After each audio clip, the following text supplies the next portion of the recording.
Good morning money persons, welcome to ask money per show. మన ఈరోజు first question కింద మన సబ్స్క్రైబర్ చాలా ఇంట్రెస్టింగ్ ట్రాన్స్ఫర్మేషన్ జరుగుతున్న ఒక కంపెనీ రిలేటెడ్గా అడుగుతున్నారు. My question is about LT foods Daawat. I see everything good fundamentally, but why this stock is trading at such low PE multiple?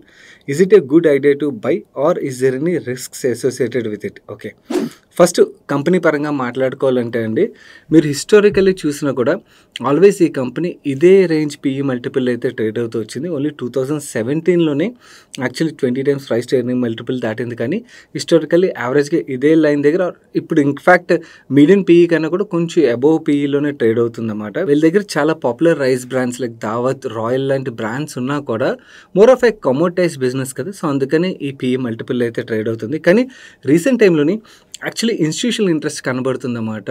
Especially Sunil Singhania గారి ఫండ్ అబాకస్ బల్క్ డీల్లోనైతే ఈ కంపెనీలో రీసెంట్గా ఇన్వెస్ట్ చేశారు.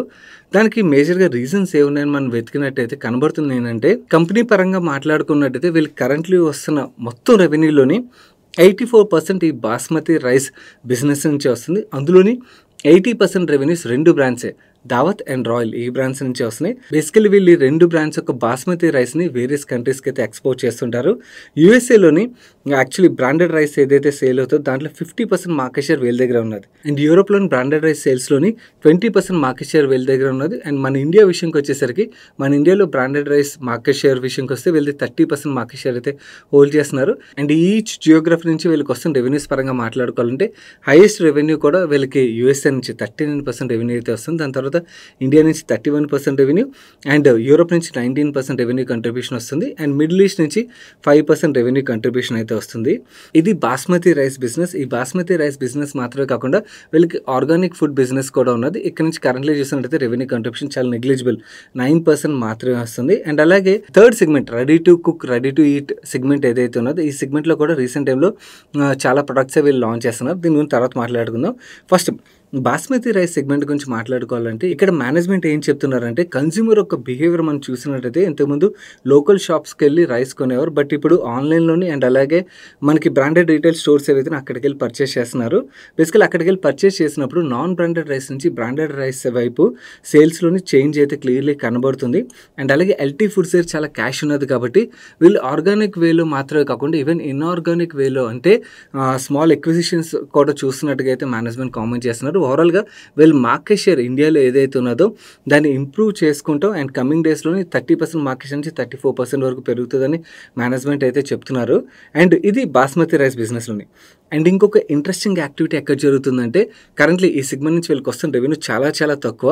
Ready to cook, ready to eat segment ఏదైతే ఉన్నదో recent టైంలో మనం observe చేసినట్టయితే ఇంట్లో బోత్ హస్బెండ్ అండ్ వైఫ్ ఇద్దరు వర్క్ చేస్తున్నారు అనుకోండి, వాళ్ళ ఇంట్లో కుకింగ్ అన్నది చాలా కష్టం అవుతుంది కదా. సో అందుకని మీరు ఈ డేటాని ఒకసారి మీ ఇంట్లోనే అబ్జర్వ్ చేసి చూడండి. ప్రీ కోవిడ్, పోస్ట్ కోవిడ్ సినారియోలోని ప్రీ కోవిడ్ మనం హోటల్స్లోని ఎంత స్పెండ్ చేసాం. హోటల్స్ అంటే హోటల్కి వెళ్ళి తినడం మాత్రమే కాదు, మన ఇంటికి ఆన్లైన్ యాప్స్ ద్వారా ఫుడ్ ఏదైతే డెలివరీ తీసుకున్నామో దానికి ఎంత స్పెండ్ చేసేవాళ్ళని, ఇప్పుడు ఎంత స్పెండ్ చేస్తున్నామో మీరు చూసినట్లయితే సిగ్నిఫికెంట్ డిఫరెన్స్ అయితే ఉన్నది. కాకపోతే హోటల్స్లో ఫుడ్ ఏదైతే ఉన్నదో, ఈ అవుట్ సైడ్ ఫుడ్ ఏదైతే ఉన్నది అన్హెల్దీ అని కూడా చాలామంది భావిస్తున్నారు కదా.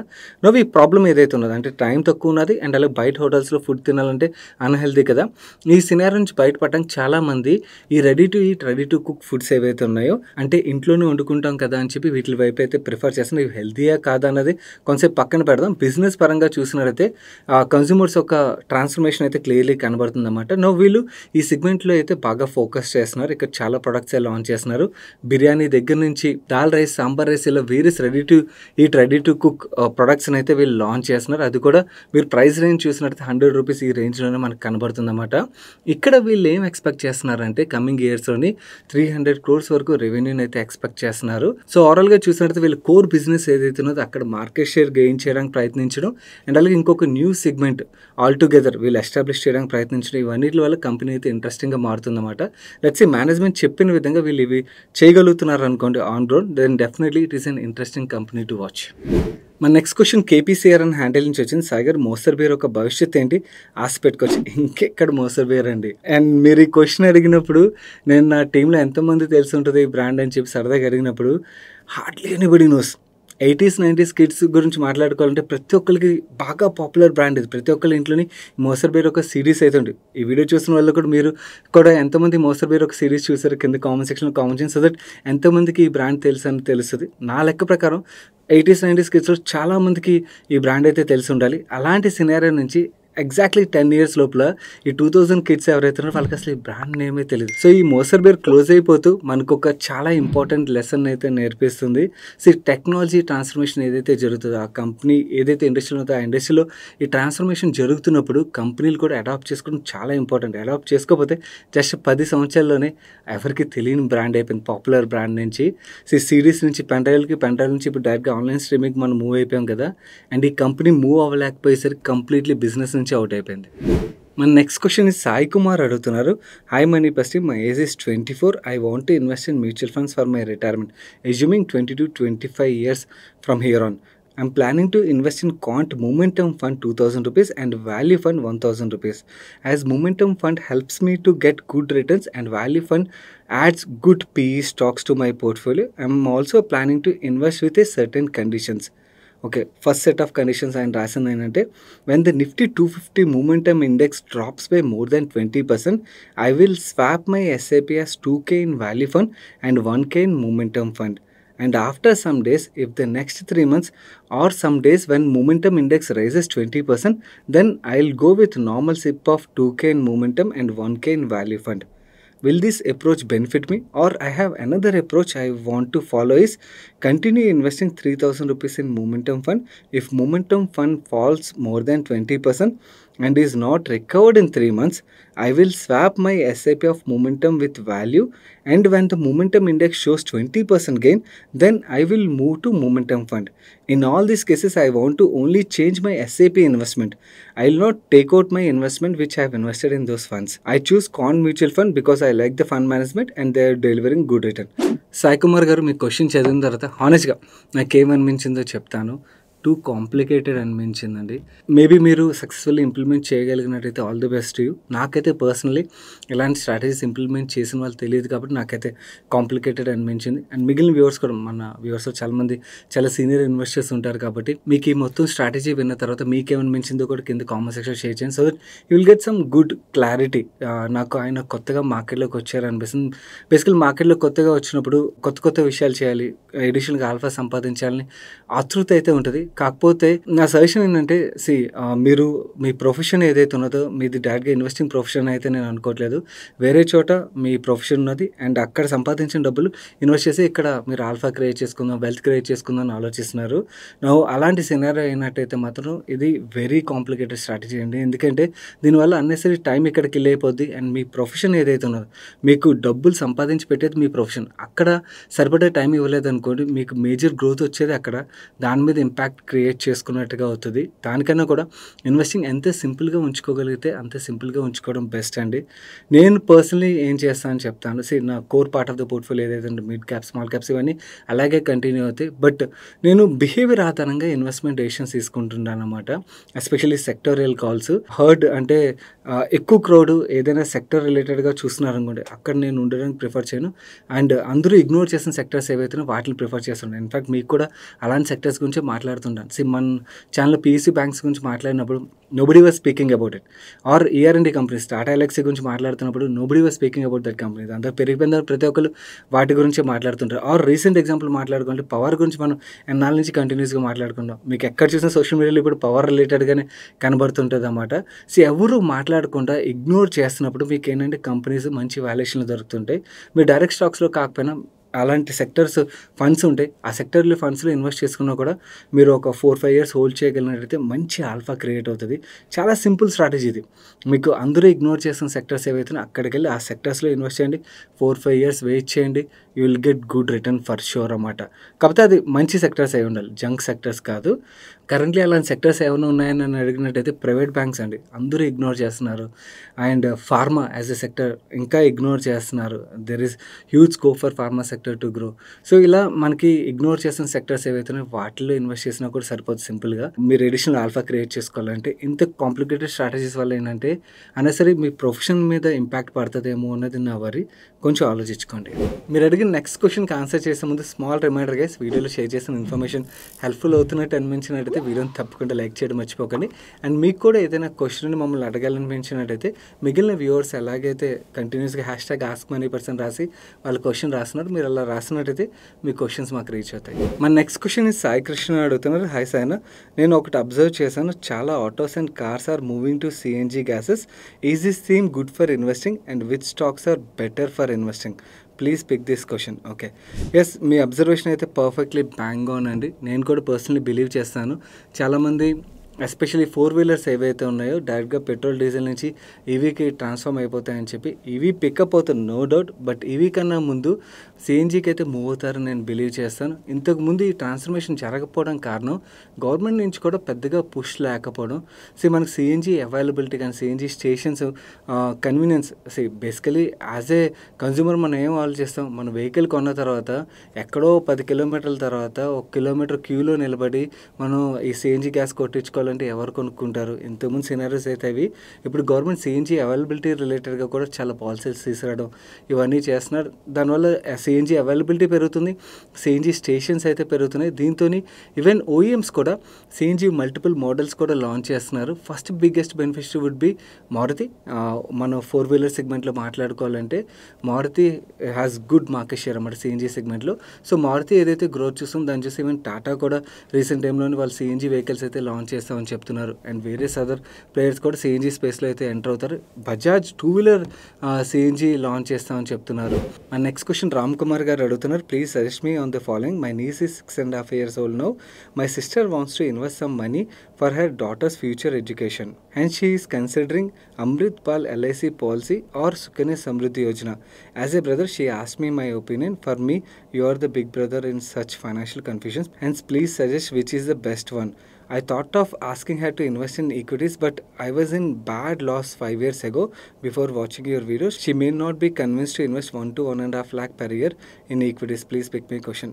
రామ్ కుమార్ గారు, ఎనీ డే సుకన్య సమృద్ధి యోజన అండి. ఈ పాలసీలు అవి కూడా పెద్దగా అయితే return Rao and 2 complicated conditions ఉంటాయి. సుకన్య సమృద్ధి యోజనలో మీకు ఈవెన్ విత్డ్రా చేసినప్పుడు కూడా ఎటువంటి ట్యాక్స్ కట్టక్కర్లేదు. అండ్ పాప ఏజ్ కూడా ఎలిజిబుల్ ఏజ్ క్రైటీరియాలో ఉన్నది కాబట్టి అసలు ఇంకొక సెకండ్ థాట్ లేకుండా సుకన్య సమృద్ధి యోజననే చూస్ చేసుకోమనండి. ఈక్విటీస్ అవి వద్దు అనుకున్నట్టయితే దట్స్ ఎ బెస్ట్ ప్రోడక్ట్. ఈరోజు సండే ఫండే సజెషన్ విషయంకి వచ్చేసరికి పెద్దగా ఎవరు మాట్లాడుకోవట్లేదు, కానీ చాలా మంచి కామెడీ మూవీ ఇది. రీసెంట్గా నేను థియేటర్లో చూసాను, మడ్గావ్ ఎక్స్ప్రెస్ అని చెప్పి. ఒకవేళ ఎవరైనా కామెడీ మూవీస్ నచ్చిన వాళ్ళు ఉన్నట్టయితే డెఫినెట్లీ ట్రై చేయండి, you will enjoy this movie. Next question RP can handle నుంచి వచ్చింది. My sister and my brother in law both are staying in Hyderabad and they have 2 daughters, aged 7 years and 11 years respectively. Their total household income is 50,000 rupees per month. They are paying rent of 10,000 rupees per month and education expenses are going up to 2 lakhs per annum. And మిగిలిన other general expenses ఉన్నాయి. And this is the case of almost 70% of people. Please suggest A financial plan for this group of people so that they can save for the education marriage expenses of their kids. Please advise. I believe this will help lot of people. Yes, and మన వ్యూవర్స్లో చాలామంది ఇదే బ్రాకెట్లోకి వస్తారు. Very good question. And finally, I enjoy all your shorts. They are funny and informative as well. Keep up the good work Sai గారు. First of all shorts పరంగా entire credit goes to Chandu అండి. Chandu brain అది, అక్కడ completely తన brain పెడతాడు. ఆ creativity, fun, everything Chandu తీసుకొస్తుంటాడు అనమాట. Now coming to ఈ క్వశ్చన్ విషయంకి వచ్చేసరికి, ఎస్, మెట్రోస్లోనే ఉన్న చాలామంది ఇదే ఇన్కమ్ బ్రాకెట్లో అయితే వస్తారు. మన వ్యూవర్స్లో కూడా చాలామంది ఉంటారు. నౌ ఈ 50,000 అండ్ దాని రేంజ్ అంటే less than 50 or little above 50,000 income రేంజ్లో ఉన్న వాళ్ళు ప్రాపర్గా ఎలా ప్లాన్ చేసుకోవాలి? మీరు ఇందాకలా వాళ్ళ కిడ్స్ ఒక మ్యారేజ్ ఎక్స్పెన్సెస్, ఎడ్యుకేషన్ ఎక్స్పెన్స్ కోసం సేవింగ్ అన్నారు కదా, ఇవన్నిటికన్నా కూడా ముఖ్యం మీ సిస్టర్ అండ్ బ్రదర్లో ఒక రిటైర్మెంట్ ప్లానింగ్. దాని గురించి కూడా సేవ్ చేయాలి. నువ్వు ఈ గోల్స్ అన్నిటికి కూడా సేవ్ చేయాలంటే సమ్వేర్ వస్తున్న ఆ లిటిల్ ఇన్కమ్లోంచి సమ్ ఎడిషనల్ సర్ప్లస్ అయితే క్రియేట్ చేయగలగాలి కదా. నో ఎడిషనల్ సర్ప్లస్ మనం క్రియేట్ చేయాలంటే మన ముందున్నది ఒకే ఒక సొల్యూషన్ అండి, అదే బడ్జెట్ ప్లానింగ్. ఈ బడ్జెట్ ప్లానింగ్ చేయకుండా ఎవరైతే ఈ ఇన్కమ్ రేంజ్లో ఉంటారో వాళ్ళు ఎక్కడైనా ఇన్వెస్ట్ చేస్తున్నారు, ఏ ప్రోడక్ట్ అయినా వచ్చండి, ఇన్వెస్ట్ చేస్తున్నారు అనుకోండి, ఎప్పుడొకప్పుడు దాన్ని లాంగ్ టర్మ్ ఉంచకుండా విత్డ్రా చేయాల్సిన పరిస్థితులు వస్తాయన్నమాట. సో ఈ ఇన్కమ్ రేంజ్లో ఉన్న వాళ్ళకి ముందున్న ఒకే ఒక సొల్యూషన్ బడ్జెట్ ప్లానింగ్. ఇన్ఫ్యాక్ట్ ఈ ఇన్కమ్ రేంజ్లో ఉన్న వాళ్ళే కాదు, 1 lakh 2 lakh 3 lakh వస్తున్న వాళ్ళైనా కూడా ప్రాపర్ బడ్జెట్ ప్లానింగ్ లేదనుకోండి, మనం చూస్తున్నట్టు మన చుట్టుపక్కల సర్కిల్స్లోని 2-3 లక్షలు నెలకు వస్తున్నా కూడా వాళ్ళకి సేవ్ చేయడానికి అయితే అడిషనల్ క్యాష్ ఫ్లో ఉండదు. 50,000 ఆర్ ఇంకా లెస్ దాన్ ఇన్కమ్ వస్తున్నా కూడా ప్రాపర్ బడ్జెట్ ప్లానింగ్ చేస్తున్నట్టయితే వాళ్ళు ఎంతో కొంత అయితే సేవ్ చేయగలుగుతున్నారు. ఇలాంటి ఫ్యామిలీస్ కూడా మనం చూస్తుంటాం అన్నమాట. సో ఈ బడ్జెట్ ప్లానింగ్ని ఇంప్లిమెంట్ చేయడం వెరీ వెరీ ఇంపార్టెంట్ రోల్ అయితే మన ఓవరాల్ ఫైనాన్షియల్ ప్లాన్లో ప్లే చేస్తుందండి. ఈ బడ్జెట్ ప్లానింగ్లో మన ఎసెన్షియల్ ఎక్స్పెన్స్లు ఏవైతున్నాయో, అంటే మీకు ఇప్పుడు స్క్రీన్ మీద కనబడుతున్నాయి కదా, ఈ ఖర్చులన్నీ కూడా లెస్ దాన్ 40% ఉండేటట్టు చూసుకోవాలి. అండ్ మన లైఫ్ స్టైల్ ఎక్స్పెన్స్లు ఏవైతున్నాయి ఇవి లెస్ దాన్ 30% ఉండేటట్టు చూసుకోవాలి. అండ్ ఈఎంఐస్ ఏవైతున్నాయి అవి లెస్ దాన్ 30% ఉండేటట్టు చూసుకోవాలి. ఓవరాల్గా 90% మనకు వస్తున్న క్యాష్ ఫ్లో దీనికి వెళ్ళిపోతుంటాయి కదా. ఇంకొక 10% పార్ట్ ఏదైతుందో అది అట్లీస్ట్ ఆ 10% అయితే సేవింగ్ స్టార్ట్ చేయాలి.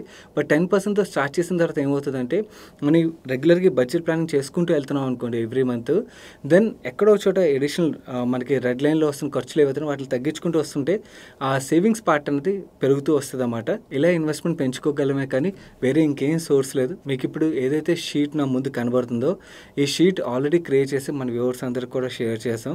మన టెలిగ్రామ్ ఛానల్లో ఉంటుంది. మీరు ఫైల్ సెక్షన్లోకి వెళ్ళి బడ్జెట్ ప్లానింగ్ షీట్ అని సెర్చ్ చేసినట్లయితే ఈ షీట్ అయితే దొరుకుతుంది. డౌన్లోడ్ చేసుకోండి. అండ్ ఈ షీట్ని ఎలా యూజ్ చేయాలన్నది ఈ వీడియోలో క్లియర్గా ఎక్స్ప్లెయిన్ చేశాను. మీ సిస్టర్కి బ్రదర్‌ఇన్‌లాకి కొంచెం టైం స్పెండ్ చేసి బడ్జెట్ ప్లానింగ్ మీద కూర్చోమని చెప్పండి. ఫైనాన్షియల్ ప్లానింగ్ కన్నా కూడా ఈ బడ్జెట్ ప్లానింగ్ మీద కూర్చున్నట్టయితే సమ్వేర్ సర్ప్లస్ అయితే క్రియేట్ అవుతుంది. అండ్ రెగ్యులర్గా ఎవ్రీ మంత్ ఒక 2-3 సంవత్సరాలు ఇది ఒక హ్యాబిట్ కింద ప్రతి మంత్ అట్లీస్ట్ ఒక 1 hour కూర్చుంటే సరిపోతుంది కదా, అంతకు మించి అవసరం లేదు. ఒక గంట కూర్చుని ప్రాపర్గా వాళ్ళకి అవుతున్న ఖర్చులు ఏవైతే వాటిని ఎంట్రీ చేసుకున్నట్టయితే ఎక్కడైతే మనకి రెడ్ సిగ్నల్ వస్తుందో ఆ రెడ్ సిగ్నల్ దగ్గర మనం నెక్స్ట్ మంత్ ఖర్చులు తగ్గించుకుంటూ వస్తున్నాం అనుకోండి, వాటిని మన సేవింగ్స్కి అయితే డైవర్ట్ చేయొచ్చు. So this is the solution and in fact this is the ultimate solution everyone need to follow. మన నెక్స్ట్ క్వశ్చన్ గోపి అడుగుతున్నారు, is it under expense or investment? If I join in a monthly physical gold scheme how it will be considered? Please advise. Thank you. It all depends on మనం ఎలా చూస్తామన్న దాని మీద depend అయి ఉంటుందండి. నేనైతే personally నా family పరంగా నేను ఎలా చూస్తానని చెప్తాను. నేను నా వైఫ్ కానీ పాపకు కానీ జ్యువెలరీ కొన్నట్టయితే అవి వాళ్ళు కన్జ్యూమ్ చేస్తారు. వాటిని నేను ఎప్పుడైనా అమ్మి లిక్విడేట్ చేసుకుందాం అన్న ఆలోచన అసలు ఉండదు. ఇన్ఫ్యాక్ట్ వాటిని సెల్ చేసేది కూడా ఎప్పుడంటే వాళ్ళకి ఆ డిజైన్ వచ్చి వేరే డిజైన్ మూవ్ అవ్వాలంటే అప్పుడు సెల్ చేయడం ఇలాంటివన్నీ జరుగుతుంటాయి తప్పించి ఆ థాట్ ప్రాసెస్ ఉండదు. కాబట్టి నేను దాన్ని ఎక్స్పెన్స్ కిందే చూస్తాను. బట్ అలా కాదు, నాకు అవసరం ఉన్నప్పుడు ఎప్పుడైనా లిక్విడేట్ చేసుకుంటాను అని ఆలోచించాలనుకున్నట్టయితే అప్పుడు మీరు ఇన్వెస్ట్మెంట్ కింద చూడొచ్చు. కాకపోతే ఇన్వెస్ట్మెంట్ పరంగా చూడాలంటే పెద్దగా రిటర్న్ అయితే ఉండదు. ఎందుకంటే గోల్డ్ ఎప్రిషియేట్ అవుతుంది. గోల్డ్ ఎప్రిషియేట్ అయినా కూడా మీరు ఆర్నమెంట్ రూపంలో కొన్నట్టయితే మీరు ఆల్రెడీ చాలా ఛార్జెస్ పే చేస్తారు కదా, అవన్నీ డిడక్ట్ చేసిన తర్వాత మనకు ఓవరాల్గా వచ్చే రిటర్న్ అయితే పెద్దగా ఉండదండి. కానీ ఎస్, గోల్డ్ ఉండడం చాలా ఇంపార్టెంట్. ఎందుకంటే గోల్డ్ మీకు కాన్ఫిడెన్స్ అయితే ఇస్తుంది. ఎలాంటి క్రైసిస్ సిచ్యువేషన్ అయినా కూడా నేను గోల్డ్ని అమ్మకపోయినా కూడా అట్లీస్ట్ తనఖా పెట్టిన డబ్బులు లోన్ కింద అయితే దొరుకుతాయి, చాలా ఈజీగా దొరుకుతాయని అయితే చాలామంది కాన్ఫిడెంట్గా ఉంటారు. సో ఇట్ ఆల్ డిపెండ్స్ అండి, మీరు ఎలా చూస్తారని దాని మీద డిపెండ్ అయి ఉంటుంది. అండ్ ఇన్ఫ్యాక్ట్ ఈ గోల్డ్ స్కీమ్స్ రిలేటెడ్గా చాలామంది ప్రతి ఒక్క ఫ్యామిలీ గోల్డ్ స్కీమ్లో జాయిన్ అవుతుంటారు. కానీ గోల్డ్ స్కీమ్ రిలేటెడ్గా కంప్లీట్ క్లారిటీ అయితే ఎవరికి ఉండదు. సో ఈ gold scheme related complete information మనకి లాస్ట్ బిఫోర్ వీక్ ఒక ఫుల్ ఫ్లెజ్ వీడియోని అయితే రిలీజ్ చేసి ఎవరైనా మిస్ అయినట్టయితే తప్పకుండా చూడండి. ఆ వీడియోలో ఒక చిన్న ఎర్రర్ ఉన్నది. ఏంటంటే క్యాష్ రాదు అని చెప్పి నేను మాట్లాడాను. చాలామంది క్యాష్ ఇవ్వట్లేదు, బట్ కొంతమంది జ్యువెలర్స్ అయితే క్యాష్ వెనక్కి ఇస్తారు మనం కట్టిన డబ్బులు ఒకవేళ మనం గోల్డ్ కొనుక్కోని అంటే. కాకపోతే ఆ క్యాష్ ఇచ్చినా కూడా మనం సంవత్సరం పాటు కడతాం, దానికి ఎటువంటి రిటర్న్ లేకుండా ఇస్తారండి. సో దానివల్ల కూడా క్యాష్ ఇచ్చినా కూడా వచ్చే పెద్ద లాభం అయితే ఉండదు మనకి, అన్లెస్ క్రైసిస్ సిచ్యువేషన్ నుండి మనకు డబ్బులు వెనక్కి కావాలంటే డబ్బులు తీసుకోవడం తప్పించి. అండ్ ఈ స్కీమ్స్ పరంగా అండ్ ఈ స్కీమ్స్లో మీరు కట్టినట్టయితే మీకున్న హక్కుల పరంగా ఇలాంటివన్నిటి గురించి తెలుసుకోవాలంటే ఆ వీడియోని అయితే మిస్ అవ్వకుండా చూడండి. నెక్స్ట్ క్వశ్చన్ క్రిష్ అడుగుతున్నారు, bro we know that if any stock with 20% upper or lower circuit hits continuously for 3 to 4 trading sessions, SEBI will reduce it to 15%, 10%, 5% as per requirement. If they change it to 5%, can this stock again go back to 10%, 20% circuit limits or it will remain at 5%? లేదండి, ఆ circuit లిమిట్లోనే ఉంచారు. కొన్నాళ్ళ తర్వాత let's say 5% circuit లిమిట్లో ఉన్న stock 10%, 15%, 20% కూడా move అవుతుంది అంటే yes move అవుతాయి. మనకి ఎలాగైతే తగ్గిస్తారో ఈవెన్ దాని తర్వాత సర్క్యూట్ లిమిట్స్ కూడా పెంచుకుంటూ కూడా వెళ్తారు. నెక్స్ట్ క్వశ్చన్ రాకీ అడుగుతున్నారు, నమస్తే Sagar, recently as a part of property sale my father got 20 lakhs. He is a retired private employee and he doesn't get any pension. So I was thinking to invest these 20 lakh rupees in mutual funds and generate income through SWP. This will help my parents with their monthly expenses. Please advise if this is good option.